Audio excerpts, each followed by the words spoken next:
ছোটোবেলা থেকে দেখে আসতেছি, ডাক্তারের ছেলে ডাক্তার, মাস্টারের ছেলে মাস্টার, পুলিশের ছেলে পুলিশ।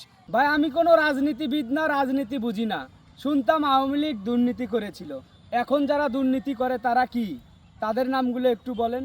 ভাই আপনার গ্রামে আপনার এলাকায় খবর নেন, ভাই সবাই এক, সব দলে এক। আমার কাছে মনে হয় কেন জানি সেই সেমভাবেই চলতেছে দেশ, কোনো পরিবর্তন আসতেছে না দুর্নীতিতে। ভাই আত্মীয় স্বজন জামাত আছে, বিএনপি আছে, আওয়ামী লীগ আছে, সব দলের লোকই আছে। ধরেন আমি আওয়ামী লীগ করেছি, সাপোজ, আমি তো রাজনীতি করি না, তো তাদের ভিতরে ঢুকে গিয়ে আমি পেয়ে গেছি মাপ, যত দুর্নীতি করেছি সব হয়েছে ছাপ। আবার যখন ক্ষমতায় আসবে আওয়ামী লীগ, তখন আমার আত্মীয় স্বজন আছে আওয়ামী লীগে, তখন আমি সেখানে গিয়ে আবার সেই শুরু করব। শুধু এই সেই বললে হবে না ভাই, আপনার আমার ফ্যামিলি থেকে ছেলে মেয়েদেরকে সুন্দরভাবে শিক্ষা দিতে হবে, দেশপ্রেম থাকতে হবে, দুর্নীতি করা যাবে না। শুধু আওয়ামী লীগ বিএনপি জামাতের দোষ দিয়ে লাভ কি? আরে ভাই আমরাই তো দুর্নীতি করি, আমরাই তো ঘুষ দেই।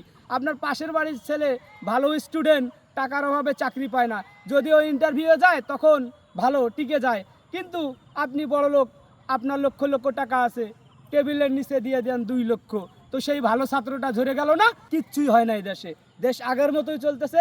শুধুমাত্র শেখ হাসিনা নেই, সব জায়গায় আগের মতো। এখন এইরকম যদি পরিস্থিতি হয়, 24 অভ্যর্থন কেন, 48 অভ্যর্থন করেও আমাদের কোনোদিন পরিবর্তন আসবে না।